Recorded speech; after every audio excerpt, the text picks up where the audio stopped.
Hello, I'm back. I'm trying out having my microphone a little farther away. It seems like it might be a little bit contentious, but we'll see how it goes. I've been watching some of my videos while I edit or, like do little things on YouTube, and I realize how often I say the word so. It's like a million, it's like every sentence I say so. So I'm trying not to do it, even though I did it right there. So if I pause, it's because I'm trying not to say it, and then I'll say it anyway.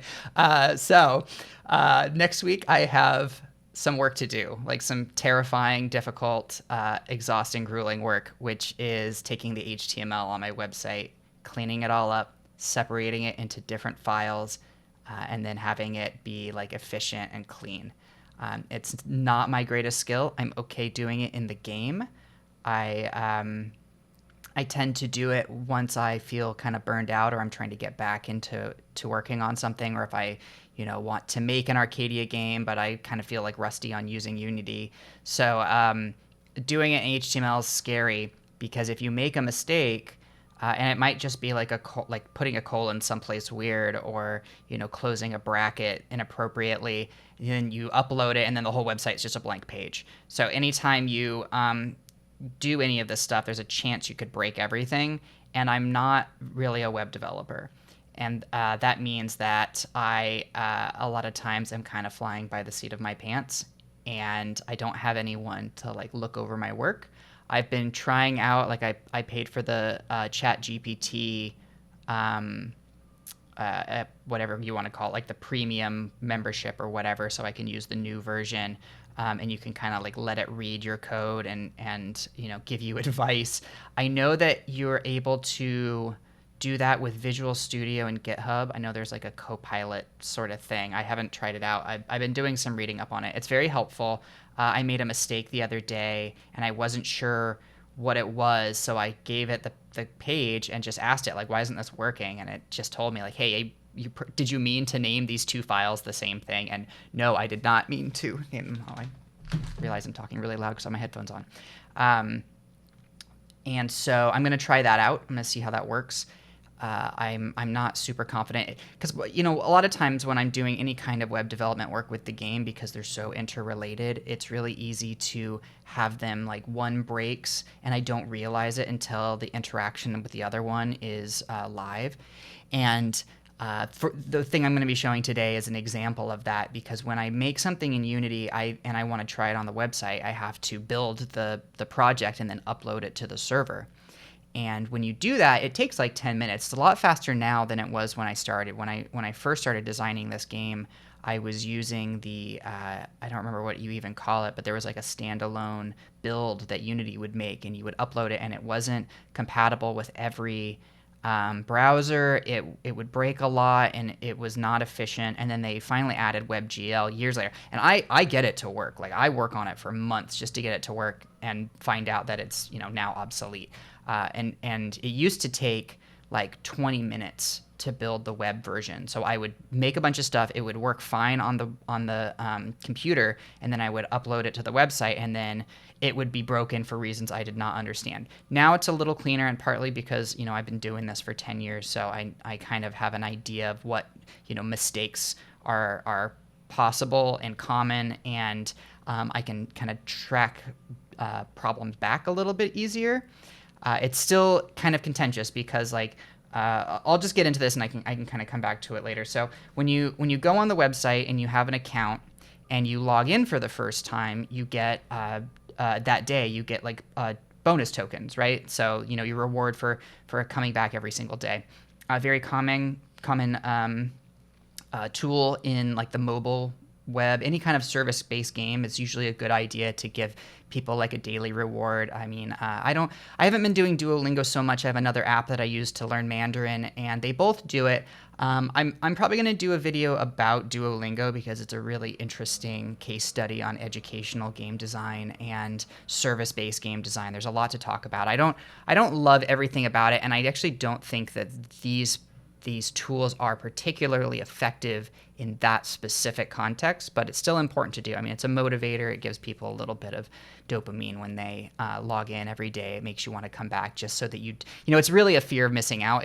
I feel like it's less of an actual motivator and more of just like, well, I don't want my streak to end, right? Which I don't, it's sort of a form of negative reinforcement, which, I find that to not be the best approach to motivating people to do really anything, but learning certainly. You want it to be sort of an internal motivation. But either way, it's still important to do. Regardless of its effectiveness, it's still something that has a lot of value. If not just because it gives people the opportunity to feel like they won something just by showing up. So on the Moonlight Press website, that's what happens. You get bonus tokens every day. They increase. You get 25 one day. If you come a second day in a row, it's like 50. I don't remember exactly what the numbers are. And so I'll show you what it looked like before.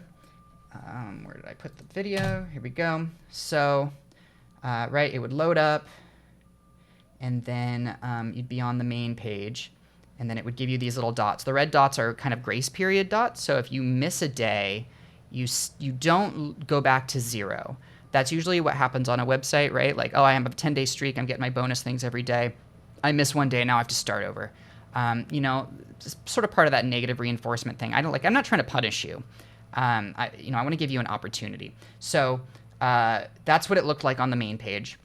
But there was this bug, and it was driving me crazy. It's like literally years it's been bugging me. So if you were to load up Frontier and have that load before the game is done loading, I have a system in place so that it'll take you straight into Frontier. It won't stop you. It won't make you be at the menu until the whole thing loads. But for some reason, when you did it that way, or you went to the primer or any of the games, it would just show you the dots. It wouldn't give you how many tokens you get, and things would be sort of in the wrong angle. So it was super annoying. Couldn't wrap my head around what was going wrong. And so yesterday, I took the time to figure it out. It's one of those things where it's probably something simple, but you really have to go through 5 different scenes, figure out, the interactions. I've got a canvas here, and then I have things in front of the canvas, and then when they load in, this slides here, and then this thing comes in the back. That's where you start really having conflict of planes, right? Like the things on the sort of the z-axis. And so it's really easy for those things to drive you crazy, because it seems like it should be so simple. If you were just doing this in like a program like Photoshop or like After Effects, it's very clear where things are in relation to one another. But when you're using Unity, you have things that have a position, right? Like a Z position of, 0, 1, -1. But you also have a sorting layer for like sprites. And so you can have something that's physically in front, but it's on a sorting layer behind, so it will be rendered behind. But then you also have the canvas, which is where all the UI elements are kept. And I actually use the canvas a lot. There's a lot of valuable tools within the canvas toolbox. And it's great for, I think, a lot of like gameplay. Almost all the Arcadia games are entirely built inside the canvas. Some of them, if they have really like complicated spawning stuff, I'll make it into sprites, because there's some things you can do easier with sprites than you can with images. But for the most part, I think the canvas is good. And if you're making 2D games, you can do a lot with the canvas. The problem is with the canvas is that it's all on one sorting layer. And within that sorting layer, you have things sorted in, more like Photoshop, where it's on this layer, it's back here. If I move it a layer up, it moves forward, which is, very logical. And if you wrap your head around it and like kind of build a schema for it, it makes a lot of sense, and it's really easy to work with. It has some kind of conflicts a little bit. The problem really comes in when you need the sorting layer way of thinking, and then you kind of need to move to sprites. But if you have both working at the same time, sometimes you'll have, like on the front page here, Charlie is a sprite, and she's in front of that the canvas, right? Like that 6 behind her is a canvas object. But then I have the login thing, which is, it's text and it's images, perfect canvas stuff. But now Charlie's in front, so it doesn't matter where I put it on the canvas. Charlie's always going to be in front of it. That's why like she's in front of the pause. Like there's like a gray area in front of everything during the pause menu, and that makes it so that I can kind of like soften everything and just let you know that the game isn't running right now. But because Charlie's a sprite, she's in front of all of it. And so that's where you start having these conflicts, and it gets a little bit frustrating. And so one of the things about that login screen is, I had that problem where it was in front or behind everything except for certain parts of it. So annoying. But also it just was not like great, like I like the way the dots move, but it's kind of like ugly. It's not very interesting to look at. So I took some time, since I was already going to go in and fix bugs, may as well make it look a little bit nicer. So this is what it looks like now. I'll just refresh, and you can see what it looks like when you log in for the first time today. Let's see. Oh, shoot. Now, this is another reason why it's really frustrating, because to work on something like this is when I have to build it again, and then it takes like 10 minutes to actually load onto the site. But then also, something like this is based on your player profile. So if I want to see the new day login, I have to go into the server, go into my personal account profile information, and then change the last day that I logged in, like by the the date and the time, so that when I load into the website again, it thinks I haven't logged in today. And so I have all of these different pieces moving at the same time, and you have to keep track of all of them. So see, I brought some colors in. I have it kind of open. I removed that top blue thing, and now it's just sort of in the center. I think it looks pretty good. Mostly. But so, and it brings you right into the page. Here's Charlie. She's hanging out. You've got all that stuff behind her. And it gives it some energy and some color. And that's something I'm trying to work on a little bit more across all of Arcadia. Trying to like take the menus and the little interstitial areas between games, like the liminal spaces, and make them pop and make them be colorful, so that you're not just, it's only like a half a second when you log into a game, but it's not an exciting half a second, and it could be, right? And so it's the same thing for logging in every day. Like, it shouldn't just be a little thing that you're sort of like waiting 3 seconds to end. It should be like, oh, hey, here's some color, here's something interesting visually coming at me. So if I go into the game itself, we can actually look at it sort of over and over, and take in consideration a little bit more the intricacies of it. So, right, like, that feels okay.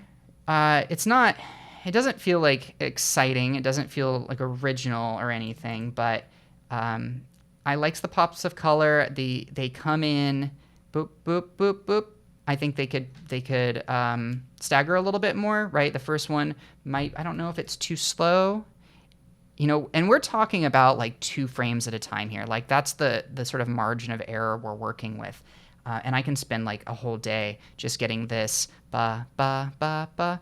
I don't know if it needs sound. I've talked about this before.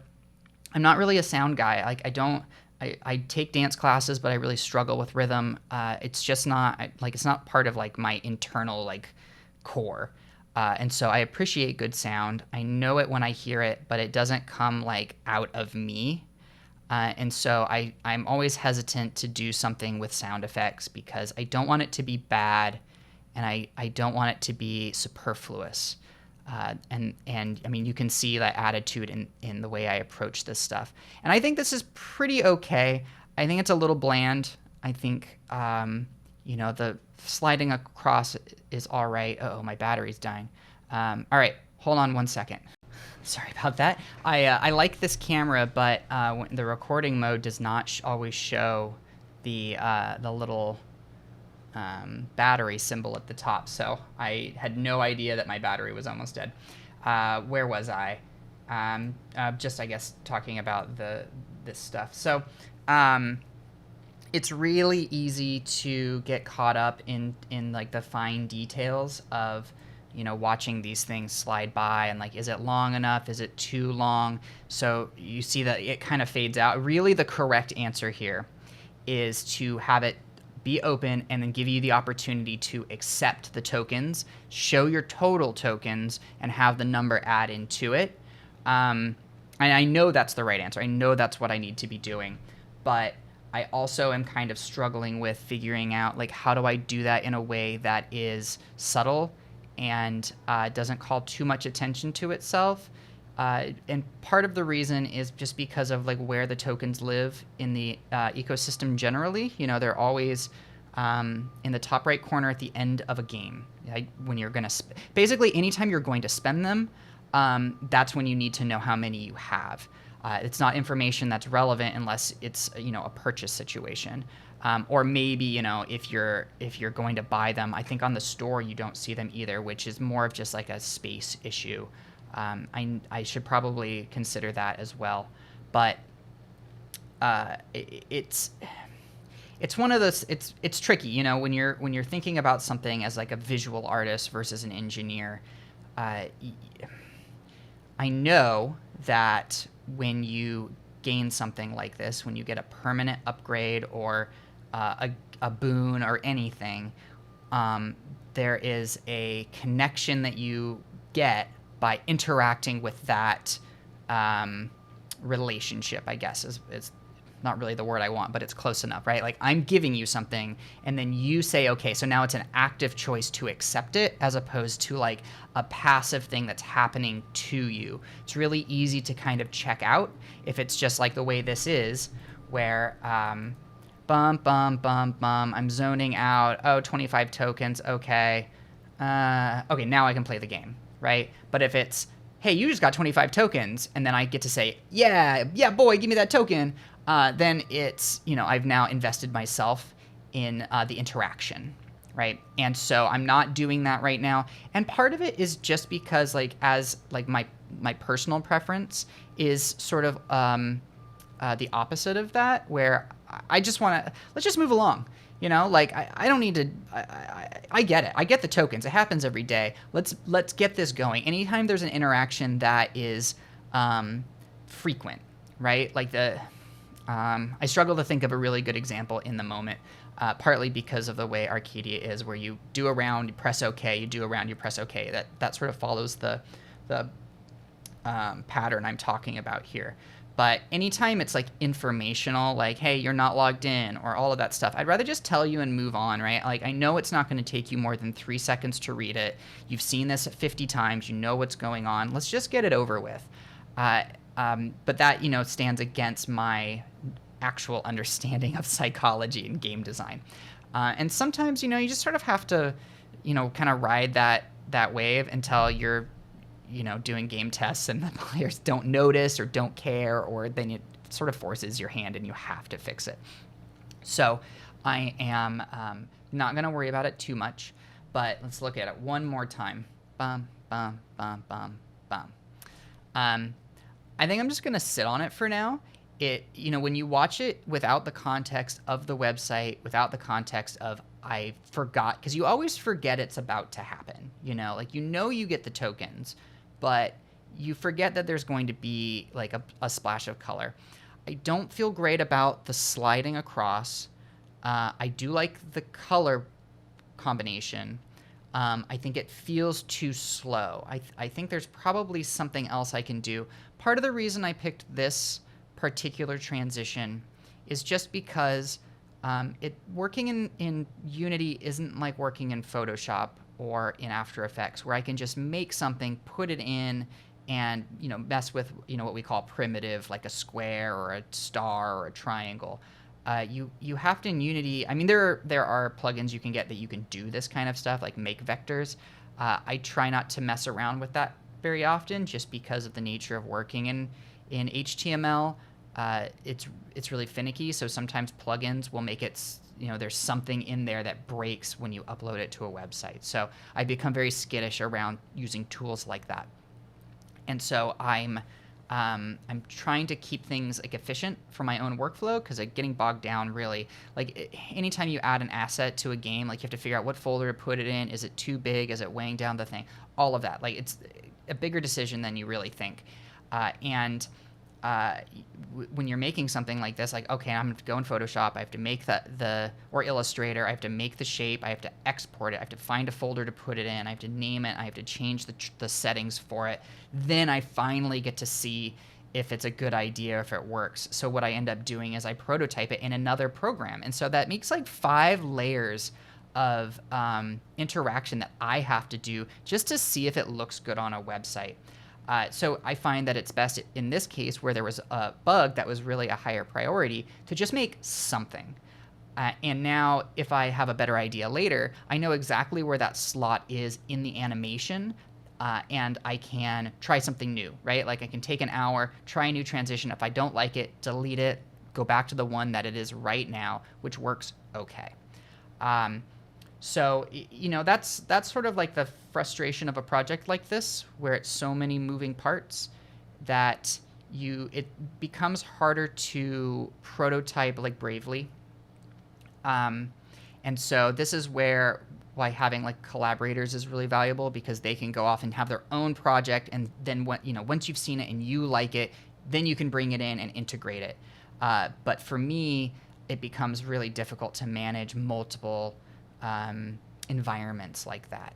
And so I'm pretty happy with how it is right now. Like I said, I'm gonna sit on it, let it breathe for a little while, see if anything pops into my head that I would like better, like having stars come forward. I don't like things being too busy generally.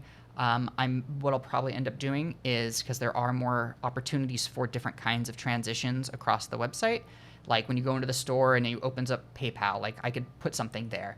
And so I might try a totally different transition there. And like in between games, or once you've died, I can try something, like I said, not too busy, but like a pop of color.